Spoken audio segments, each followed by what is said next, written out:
تسلیما درود پاک صلوات و سلام علیک یا سیدی یا رسول اللہ وعلی آلک و اصحابک یا حبیب اللہ الصلاۃ والسلام علیک یا نبی اللہ وعلی آلک و اصحابک یا خاتم النبیین۔ اللہ تعالیٰ کا ارشاد ہے رحماء بینہم۔ اس آیت پاک کے جز کے اندر اللہ تعالیٰ نے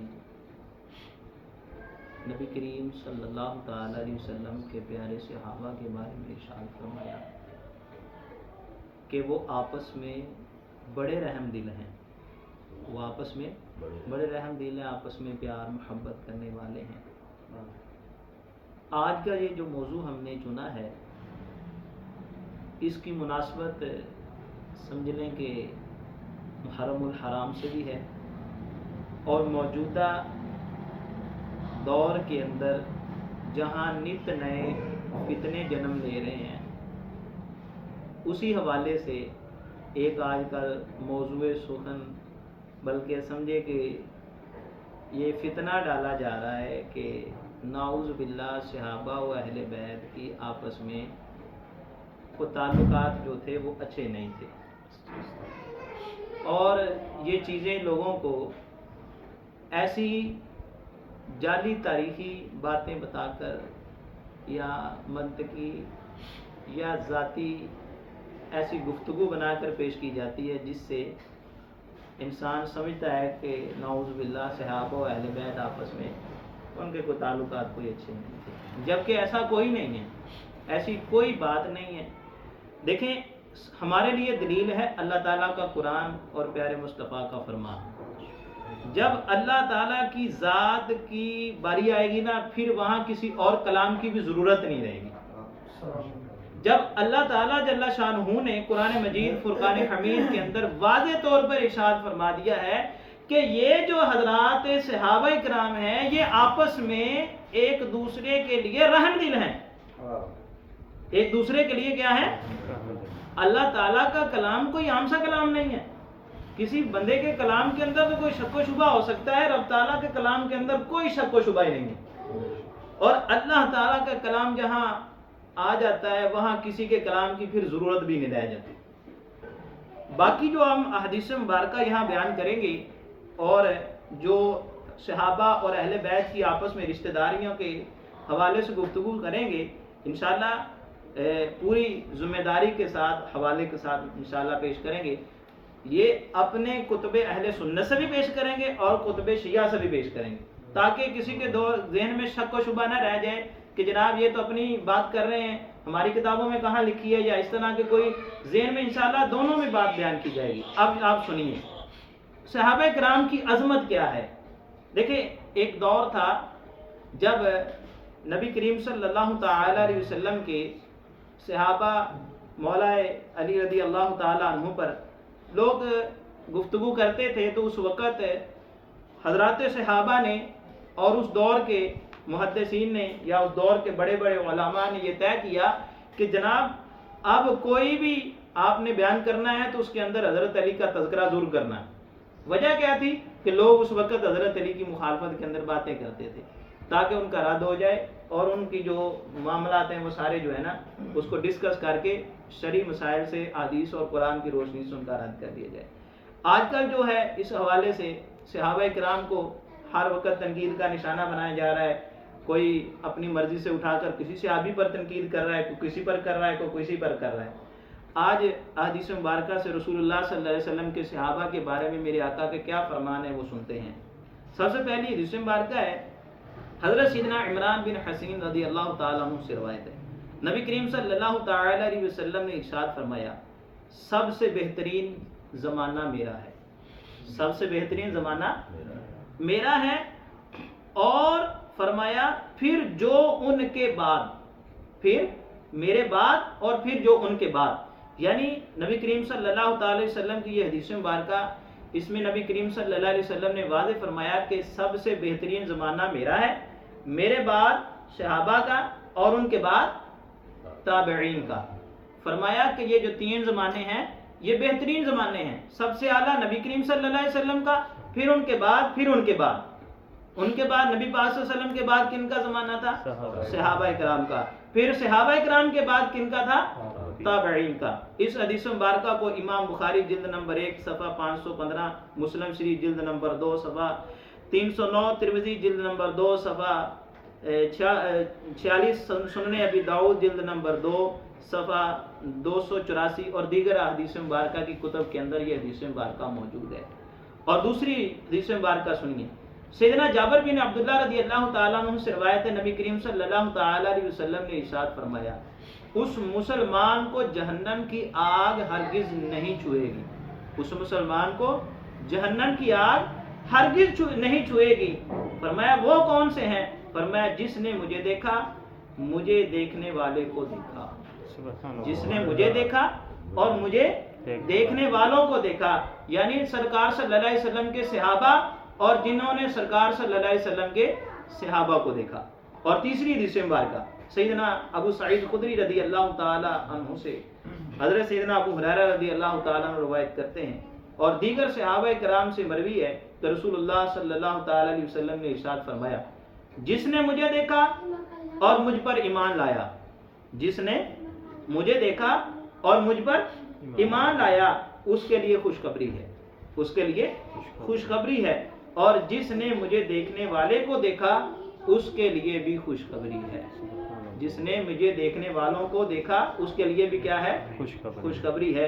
اس حدیث مبارکہ کو بھی صحیح ابن حبان کے اندر اور کنز العمال کے اندر، مسند امام احمد بن حنبل کے اندر، معجم کبیر للطبرانی کے اندر، مجموع الزوائد کے اندر اس حدیث مبارکہ کو نقل کیا۔ اگر کوئی بندہ صفحات دیکھنا چاہے تو وہ بھی میں اس کو نوٹ کروا دوں گا۔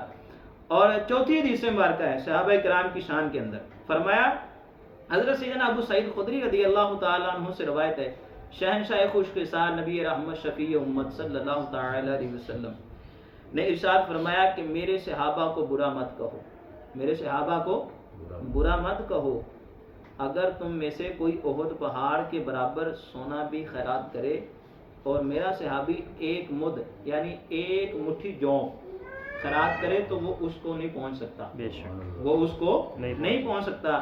یہ ہے صحابہ کرام رضوان اللہ تعالی علیہ مجمعین کی شان۔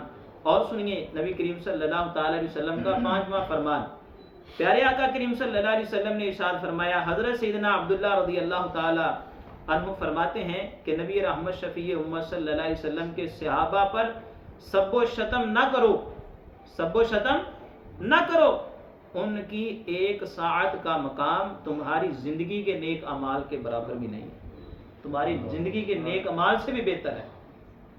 یعنی انسان ساری زندگی نیک اعمال کرتا رہے اور نبی کریم صلی اللہ علیہ وسلم کا ایک صحابی ایک ساعت ایک نیکی کرے تو ایک نیکی کو پوری زندگی کی نیکیاں نہیں پہنچ سکتی عام بندے کی۔ صحابہ کرام کا یہ مقام ہے۔ اللہ تعالیٰ نے اپنے پیارے محبوب صلی اللہ علیہ وسلم کے چاہنے والے صحابہ کو یہ مقام و مرتبہ دیا ہے۔ چھٹی حدیث مبارکہ سنیے، فرمایا جس نے مجھے گالی دی، سب و شتم کیا، وہ کافر ہے، اور جس نے میرے صحابہ کو گالی دی وہ بھی کافر ہے، اور جو انہیں گالی دے اسے کوڑے لگاؤ۔ اب یہ جو روایت ہے یہ کتب شیعہ میں موجود ہے، جامع الاخبار یہ شیعوں کی بہت بڑی اور ان کی معتبر کتاب ہے، اس کے اندر انہوں نے یہ حدیث نقل کی ہے اور کہہ رہے ہیں کہ جناب جو صحابہ کو گالی دے، پہلے نبی کریم صلی اللہ علیہ وسلم کی ذات کی بات کر رہے ہیں اور کہہ رہے ہیں کہ جو نبی کریم صلی اللہ علیہ وسلم کی ذات کو گالی دے یا ان کے اوپر تنقید کرے، فرمایا وہ بھی کافر ہے، اور جو صحابہ کو گالی دے وہ بھی کافر ہے، اور جو ان کے بعد والوں کو کوئی ان کے اوپر تنقید کرے تو ان کو سزا دو، ان کو کوڑے لگاؤ۔ یہ شیعوں کی کتاب کے اندر روایت موجود ہے، ہم پھر بھی اس میں احتیاط کرتے ہیں۔ لیکن اگلی بات سنیے، شیعوں کی دوسری روایت سنیے، وہ کیا کہتے ہیں؟ کہتے ہیں نبی کریم صلی اللہ علیہ وسلم نے فرمایا کہ میں اپنے صحابہ کا امین ہوں، میں اپنے صحابہ کا امین ہوں، اور میرے صحابہ میری امت کے امین ہیں، میرے صحابہ میری امت کے امین ہیں، اور یہ دین تمام ادیان پر غالب ہے، یہ دین تمام ادیان پر غالب ہے، اور جب تک تم میں ایک بھی مجھے دیکھنے والا صحابی موجود ہو، جب تک تم میں مجھے دیکھنے والا ایک صحابی بھی موجود ہو۔ یہ بھی شیعوں کی کتاب بہار الانوار تقریباً 110 جلدوں کے اندر یہ کتاب چھپی ہوئی ہے، 34 یا 36 جلدوں کے اندر بھی چھپی ہے.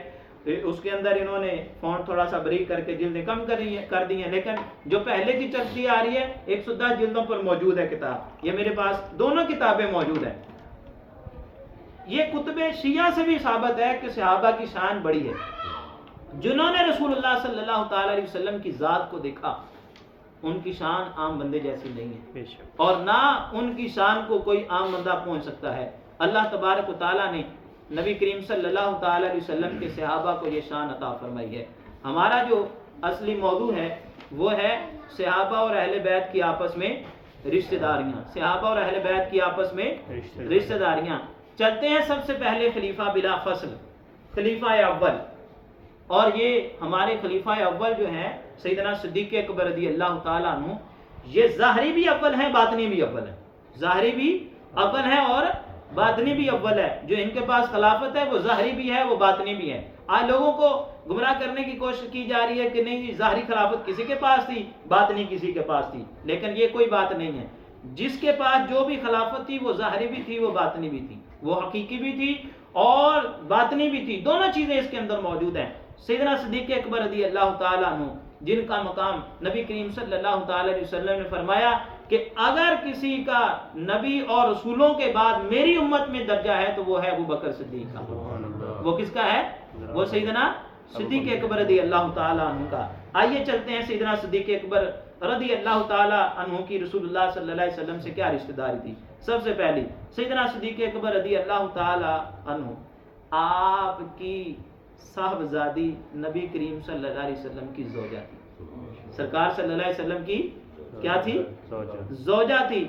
سرکار صلی اللہ تعالی علیہ وسلم کی زوجیت میں تھی، اور رسول اللہ صلی اللہ علیہ وسلم ازواج میں سے جن کے ساتھ سب سے زیادہ پیار کرتے تھے وہ سیدہ اما عائشہ صدیقہ طیبہ طاہرہ رضی اللہ تعالی عنہا تھی. میرے آقا کریم صلی اللہ علیہ وسلم ان سے کتنا پیار کرتے تھے. آپ سنیے، کتب شیعہ جو ہے اس کی تفسیر کے اندر ایک بات لکھی ہے. کہتے ہیں کہ میری امت میں سے جس نے مجھ سے شادی کی اور جس کو مجھ سے شادی ملی وہ دوزخ میں نہیں جائے گا. سبحان اللہ. وہ دوزخ میں نہیں جائے گا.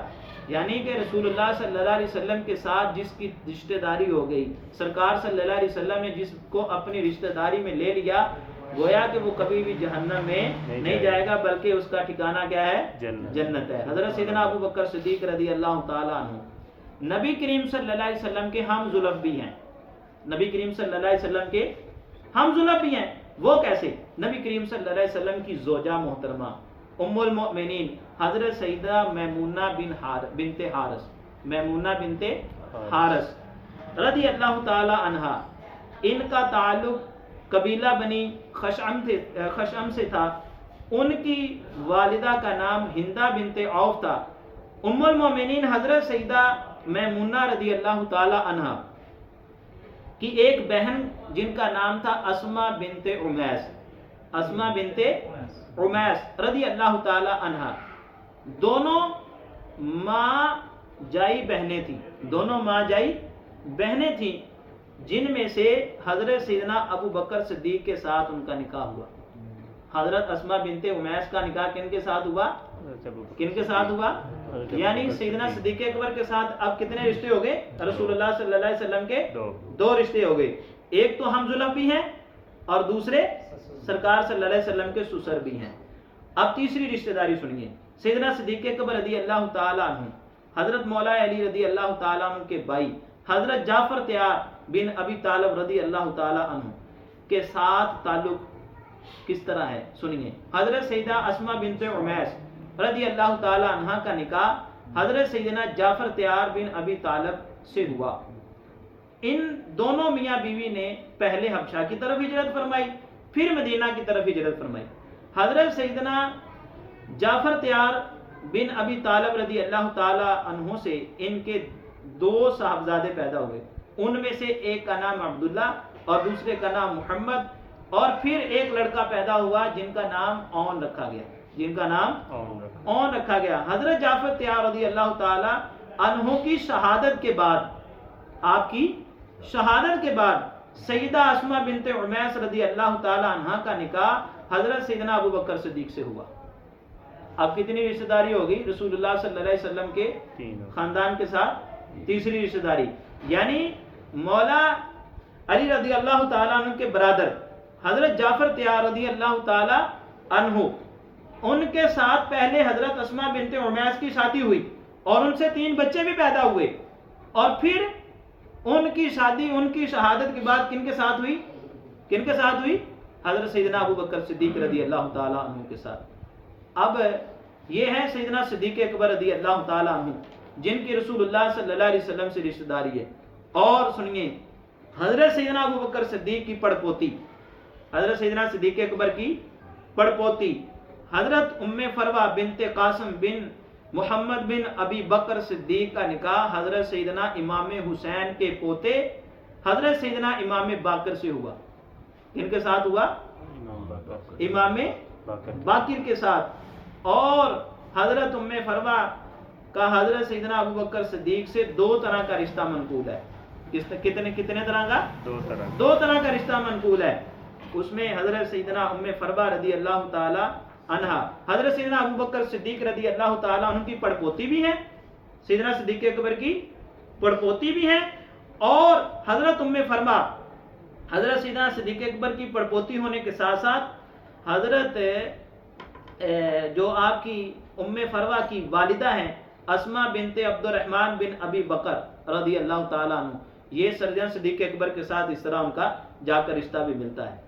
یہ بات اہل سنت کی کتابوں کے اندر تو موجود ہے، لیکن اصول کافی شیعوں کی کتاب ہے، اس کے اندر بھی اس کو نقل کیا گیا، اور اہل سنت کی کتاب طبقات ابن سعد کے اندر بھی اس کو نقل کیا گیا. اس سے ثابت ہوا کہ حضرت سیدنا امام جعفر صادق کی والدہ حضرت ام فروہ کی حضرت ابو بکر صدیق رضی اللہ تعالی عنہ کی طرف سے جو ہے وہ نانا حضرت سیدنا صدیق اکبر حضرت جو ہے امام جعفر کے نانا اور دادا دونوں لگتے ہیں، نانا اور دادا دونوں لگتے ہیں. احقاق حق کے اندر اس روایت کو نقل کیا. اور مزید اس سے آگے مزید رشتہ داری سنیے. حضرت سیدنا امام حسن مجتبی رضی اللہ تعالیٰ عنہ کی صاحبزادی ام الحسن کا نکاح حضرت سیدنا صدیق اکبر کے نواسے حضرت سیدنا عبداللہ بن زبیر رضی اللہ تعالیٰ عنہ سے ہوا. حضرت سیدنا عبداللہ بن زبیر رضی اللہ تعالیٰ عنہ سے ہوا.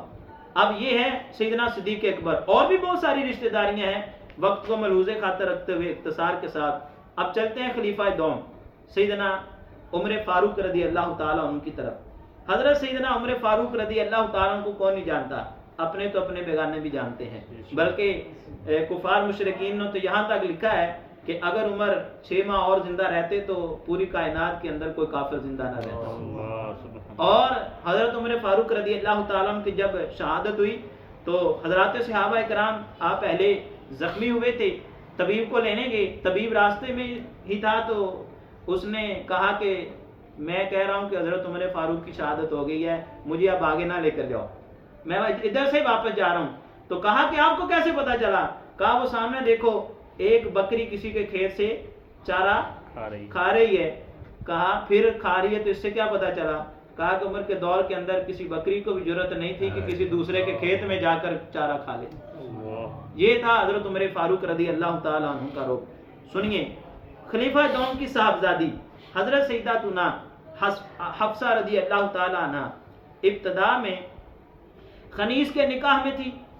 اس کے مرنے کے بعد حضرت سیدنا عمر فاروق رضی اللہ تعالیٰ عنہ نے حضرت سیدنا صدیق اکبر سیدنا عثمان غنی سے شادی کی درخواست کی، مگر اس منظوری نہ ہوئی.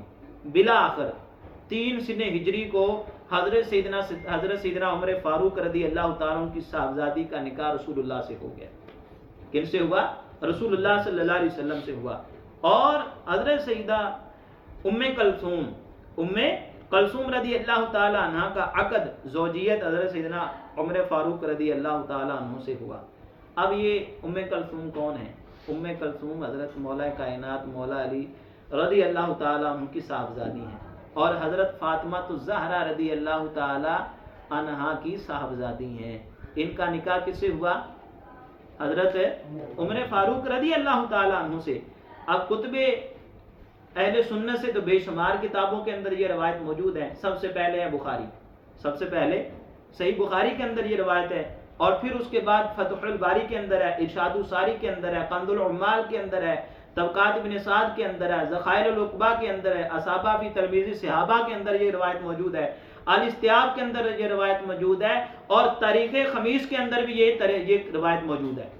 یعنی اتنی کتابوں کے اندر یہ روایت موجود ہے کہ سیدہ طیبہ طاہرہ فاطمہ الزہرا کی صاحبزادی مولا کائنات کی بیٹی کا نکاح مولا عمر رضی اللہ تعالیٰ عنہ سے ہوا.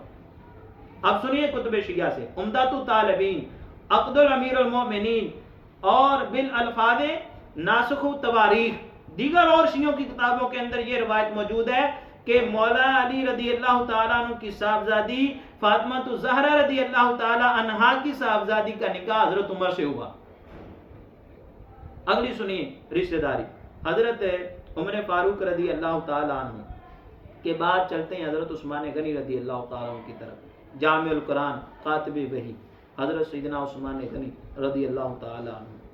اب یہاں ایک اور بات سنیے. آپ نے تو آج تک سنا ہوگا کہ حضرت عثمان غنی کے نکاح کے اندر رسول اللہ کی 2 صاحبزادیاں ہیں. اس میں کوئی شک نہیں ہے کہ رسول اللہ صلی اللہ علیہ وسلم کی 2 صاحبزادیاں ہیں. میرے آقا اعلی حضرت شاہ امام محمد رضا خان علیہ رحمت فرماتے ہیں، نور کی سرکار سے پایا دوشالہ نور کا، ہو مبارک تم کو ذو نورین جوڑا نور کا.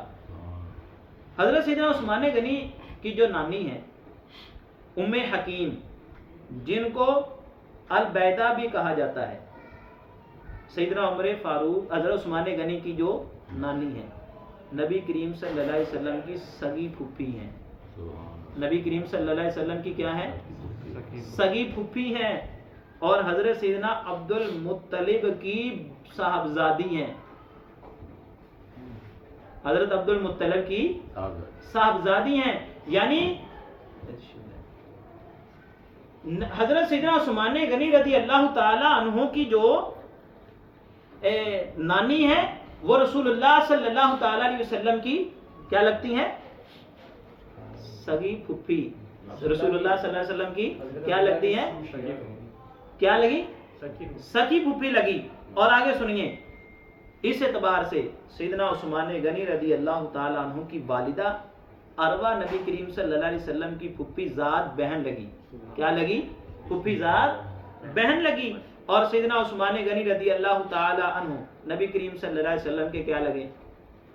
بھانجے. کیا لگے؟ کیا لگے؟ بھانجے لگے. حضرت سیدنا عثمان غنی رضی اللہ تعالی عنہ.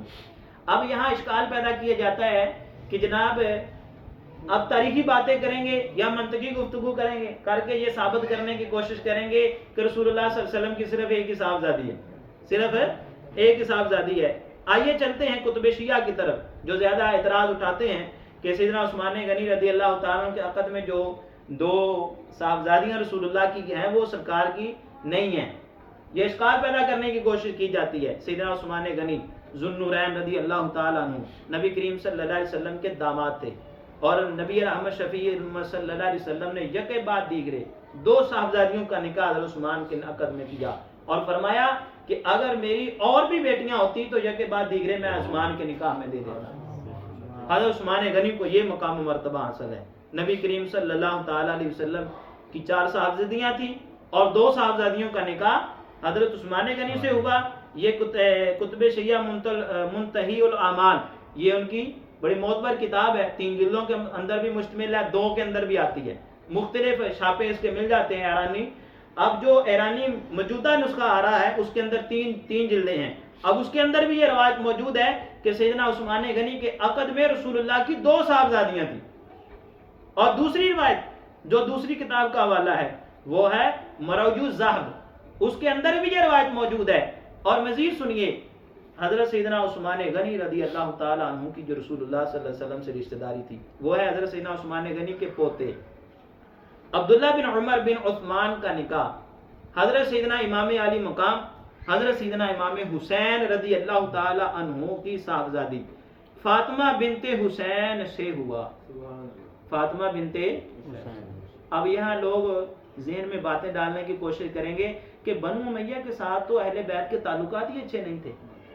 حضرت عثمان کن میں سے ہیں؟ یہاں تو رشتہ داریاں ہو رہی ہیں.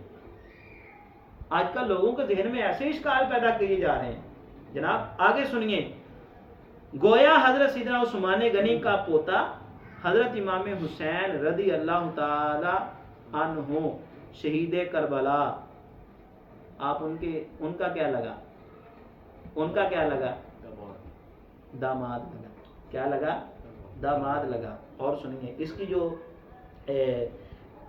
اس روایت کی جو حوالے ہیں وہ ہے مسالک الافہام اور ناسک التواریخ، یہ شیعوں کی بڑی معتبر کتاب ہے، اور دیگر اور کتاب نسب قریش ان کی ایک کتاب ہے، اس کے اندر بھی یہ روایت موجود ہے.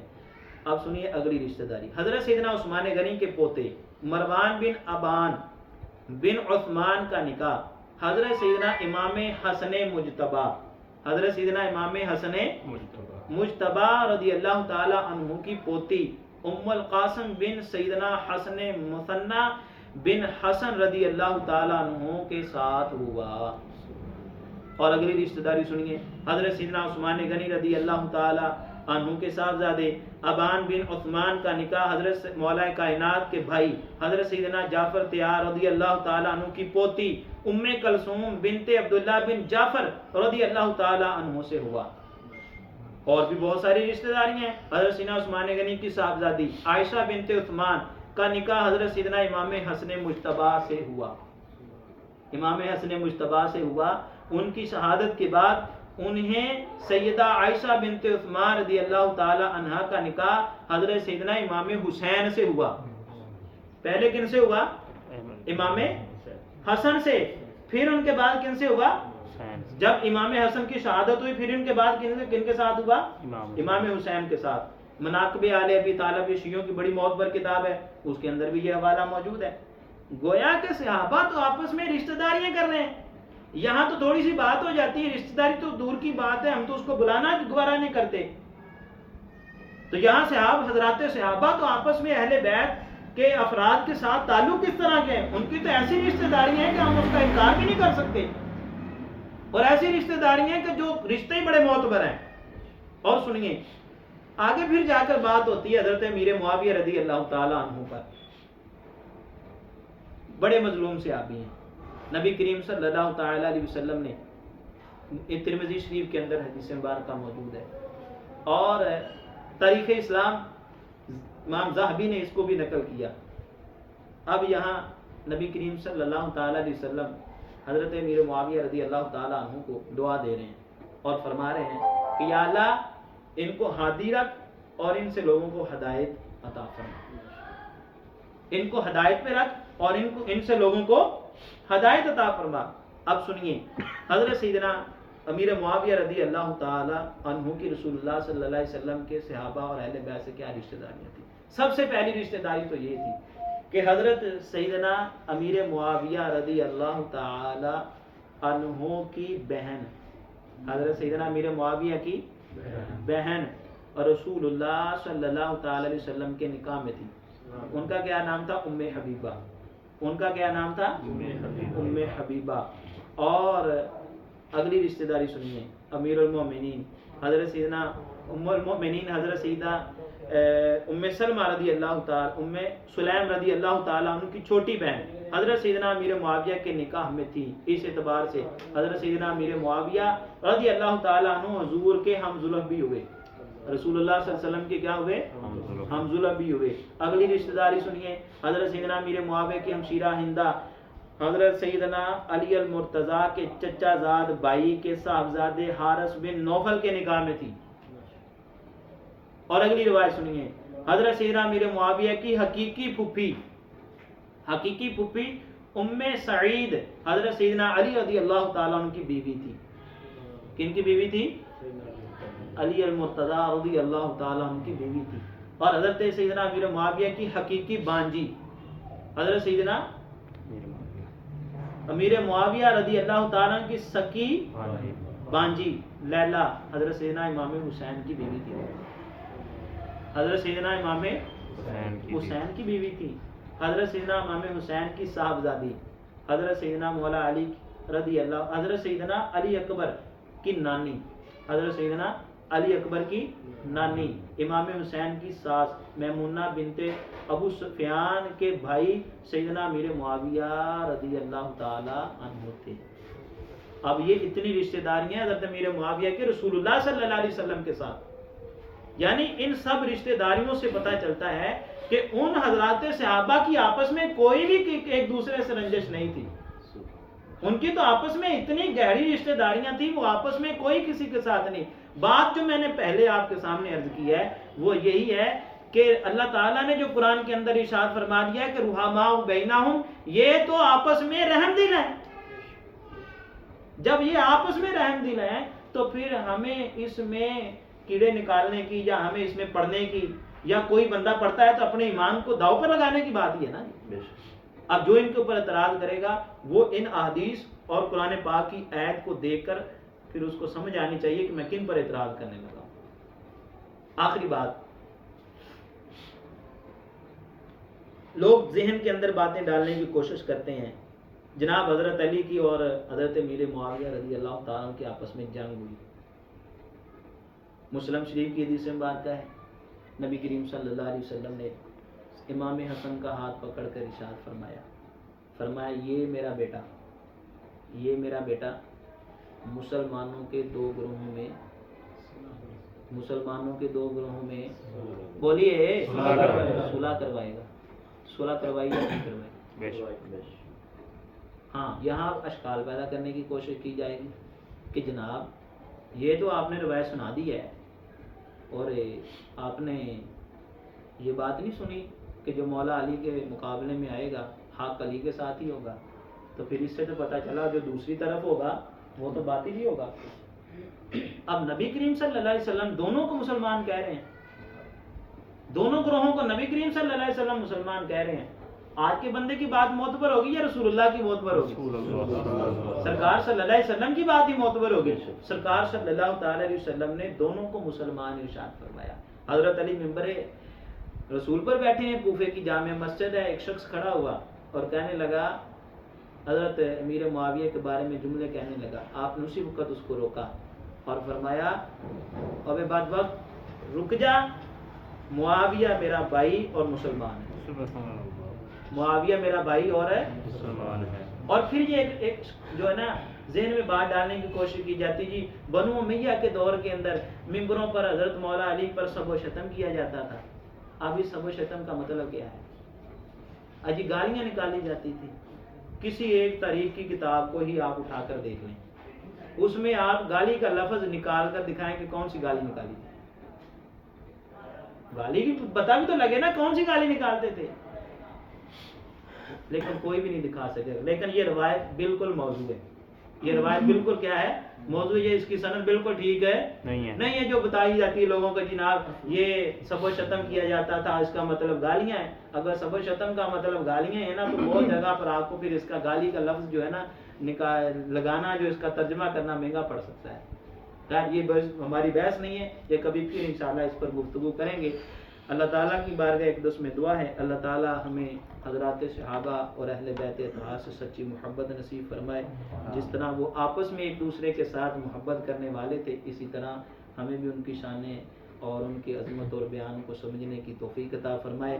حضرت امام حسن کا جو دور ہے، انہوں نے حضرت امیر معاویہ کو خلافت عطا فرمائی اور ان کی بیعت خود بھی کی، اور حضرت امام حسین سے اور دیگر جو آپ کے ساتھی تھے ان کو بھی بیعت کرنے کا ارشاد فرمایا، اور انہوں نے بیعت کی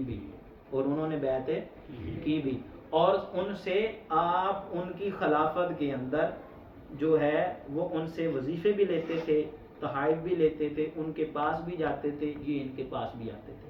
یہ ساری باتیں اس چیز کی دلیل ہے کہ ان کے آپس میں کوئی رنجش، کوئی کسی قسم کا معاملہ نہیں تھا، بلکہ امام حسن رضی اللہ تعالی عنہ نے صلح کر کے اس بات کو ختم کر دیا۔